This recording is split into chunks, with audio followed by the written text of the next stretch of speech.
Tonight, Seymour Hersh, Pulitzer Prize-winning reporter, in his first television investigative report. This is it. This puts the line to VAID. I have to say that. These documents we have been in the government's possession since June at least. I don't think you've been telling the truth about your connection. And I think these documents show that you have not. Tonight on Frontline, Seymour Hersh sets out in pursuit of a man's true identity and his role in a plot for buying the bomb.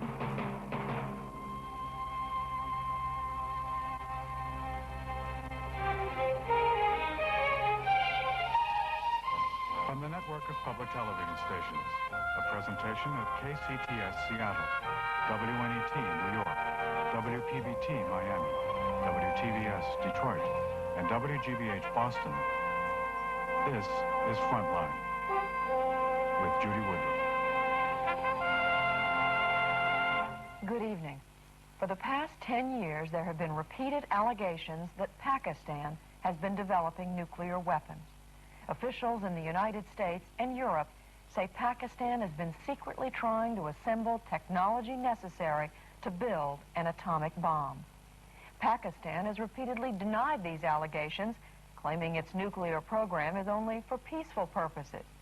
But it has permitted no independent inspection of its research and test facilities and has refused to sign the Nuclear Non-Proliferation Treaty. Under the Carter administration, American aid to Pakistan was twice suspended because officials said there were growing fears about Pakistan's nuclear intentions. But since the Soviet Union invaded Pakistan's neighbor, Afghanistan, in 1979, aid to Pakistan has been renewed and even increased to $3.2 billion in military and economic assistance, making it the fourth highest recipient of United States aid.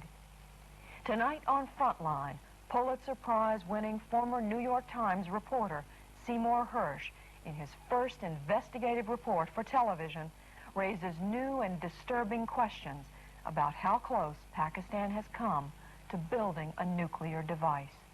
His report is produced by Mark Obenhaus and Edward Gray. It is called Buying the Bomb. These tiny electrical switches, known as Krytrons, are manufactured only in the United States by EG&G, a leading defense contractor. They have use in high-energy physics and oil exploration. But a Krytron can also trigger an atomic bomb. This man is NAZIR AHMED VAID. He risked 12 years in an American jail when he tried to smuggle to Pakistan 50 Krytrons with a value of less than $4,000. After a 4-month investigation, the United States government concluded that he was nothing more than a negligent businessman, as reported on KHOU-TV in Houston, Texas on October the 22nd, 1984. Reporting live from Houston's News Center, Chip Moody and Felicia Jeter.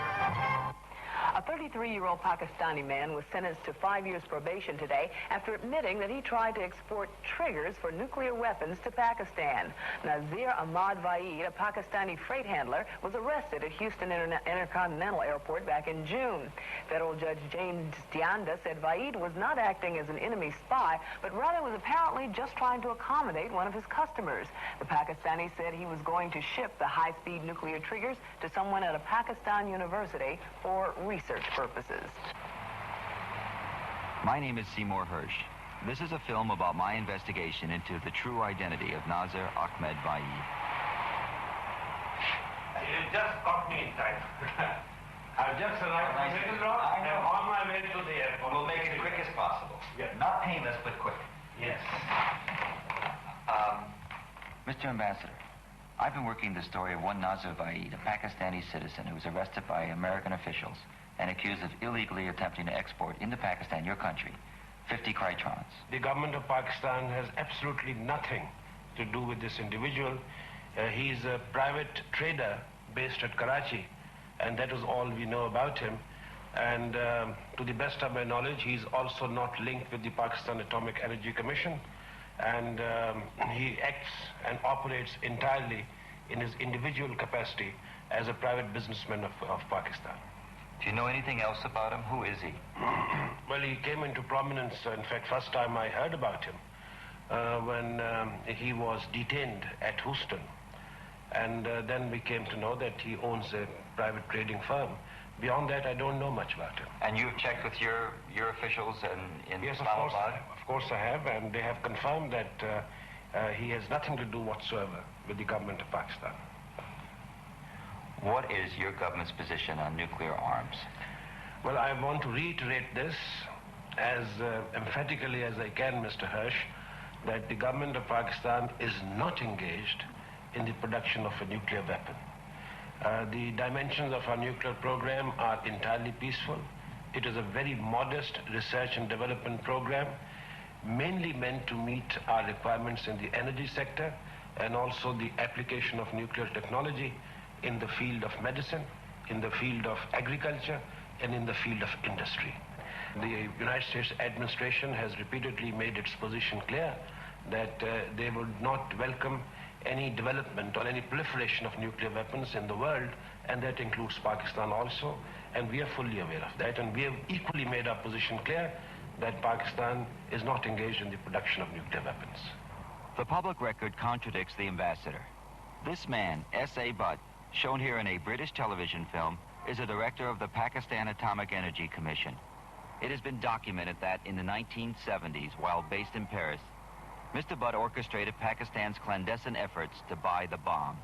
It had been assumed that Butt would not risk operating in the United States because of Pakistan's dependence on American aid. NAZIR VAID was arrested for doing exactly what S.A. Butt and his operatives had done in Europe, and yet nothing was made of his capture. No press conference, no major news coverage, and the American government claimed it found no evidence that VAID was operating as an agent. As a former senior official in the Arms Control Agency, what do you think Pakistan wanted with the Krytrons? Oh, I don't have much doubt. I always try to leave myself a little residual doubt, but I have real trouble in this case. 50 Krytrons is a whole lot of Krytrons.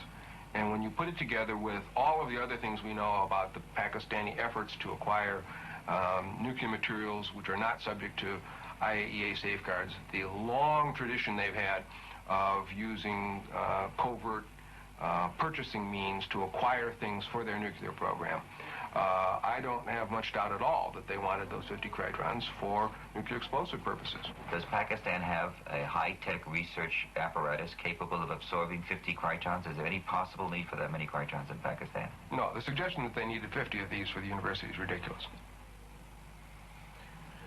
Well, I'll tell you this much. If I were in the government and somebody walked in like VAID, you just fell through the transom on, glasses flying, Krytrons flipping all over the place, I would sure make a case out of it. If I were the U.S. attorney down in Texas, Houston, I would sure want the public to know how good we were, how bad the Pakistanis were. I would want some clear demarcations made public about what this country will tolerate and will not. If you're trying to convince other countries that we have a well-established legal regime for controlling our exports, and that we bolster that with some kind of strong criminal penalties for people who violate it, then this case sends the wrong signal.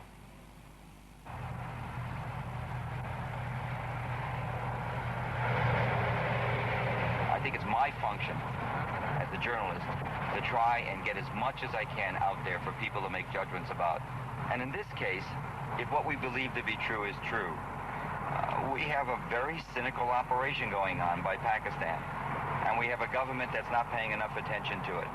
And maybe the press, by focusing an enormous amount of public attention, television in this case, can force enough people in Congress and enough people in the public to raise a stink so that maybe we can deal directly with the issue. We have a renegade country. Pakistan is behaving as a renegade. And it's important, I think, to try and tell people that.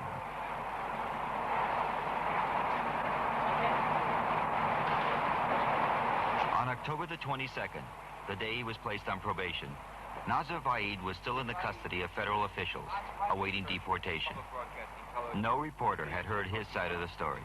You think we can arrange to have a conversation tomorrow morning at the prison? Okay, why not? What time should we come? It's up to you, because I don't know if I'll be there long, because I could be transferred to the immigration. But you're certainly going to be there overnight, aren't you? I think so, yes. Well, why don't I call out there to the facility tomorrow and see if we can arrange an interview in the morning. And if not, certainly before you leave, we'd very much like to talk to you. Fine. Would that be all right? Okay, thank you very much.